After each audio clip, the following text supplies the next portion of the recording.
Hi guys, Miss Lusk here. And here's a new little family member. And I thought maybe you'd like to say hello. This is Myra. Myra, can you say hi? Look at him. Myra's 7 months old almost. And I'm going to read a book to you guys in just a second, but she's going to go sit with Daddy because I think she'll just want to eat the book. Right? Yeah? Yeah. Yeah.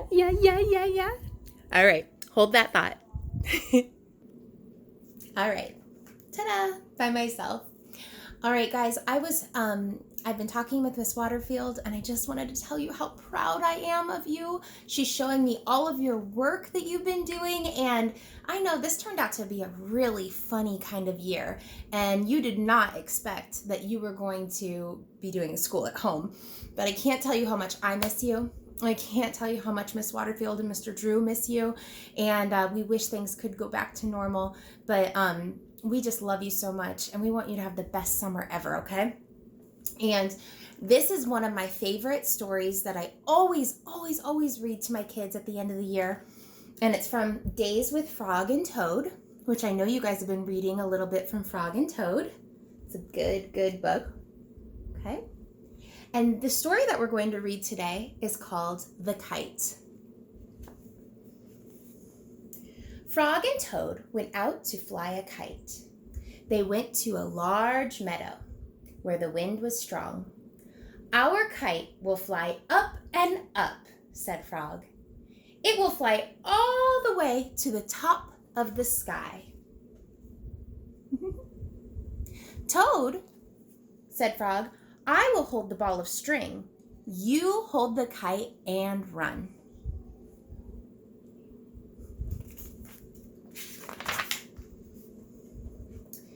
Toad ran across the meadow. He ran as fast as his short legs could carry him. The kite went up into the air. It fell to the ground with a bump.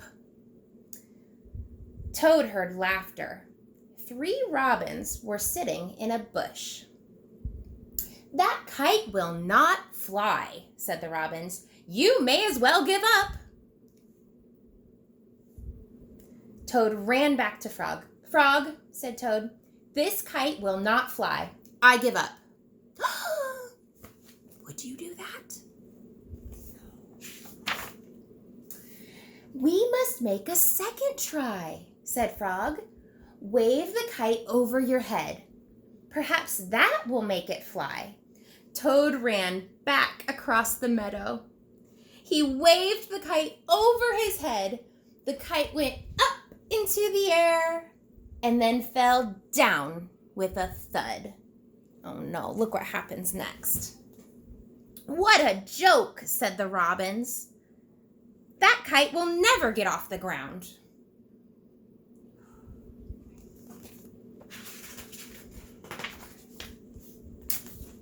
Toad ran back to Frog.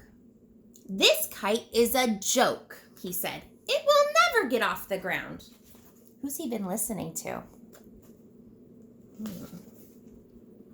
"We have to make a third try," said Frog. "Wave the kite over your head and jump up and down. Perhaps that will make it fly." Toad ran across the meadow again.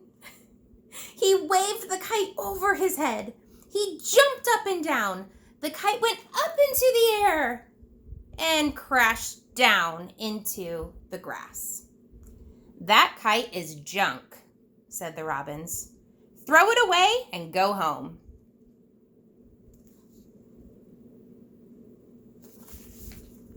And I think Toad listened to them. What do you think? Toad ran back to Frog. "This kite is junk," he said. "I think we should throw it away and go home." "Toad," said Frog, "we need one more try.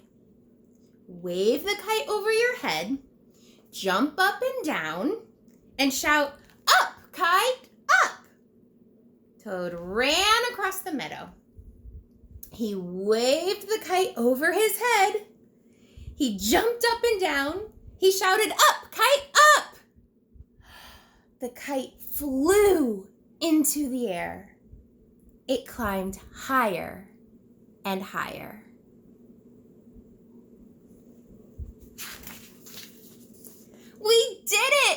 Toad? Yes, said Frog.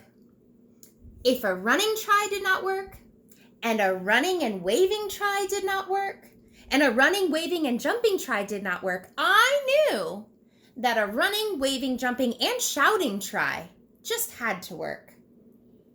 The robins flew out of the bush, but they could not fly as high as the kite. Frog and Toad sat and watched their kite. It seemed to be flying way up at the top of the sky. So guys, I know we talked to you so much this year about perseverance and just not listening to those negative thoughts in your head, okay? And there are going to be times in your life where you're going to think negative thoughts or hear robins. You're going to have robins in your life, right? And they're going to say negative things to you.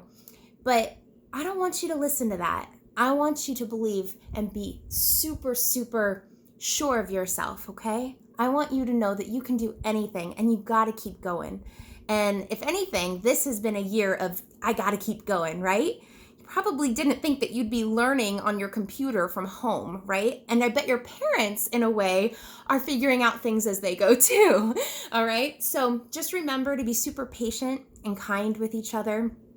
And I just can't wait the next time that I get to see you and I get to give you a big hug. And I know Miss Waterfield and Mr. Drew feel the same way. And we love you, and we hope you have the best summer ever. Okay? Mwah!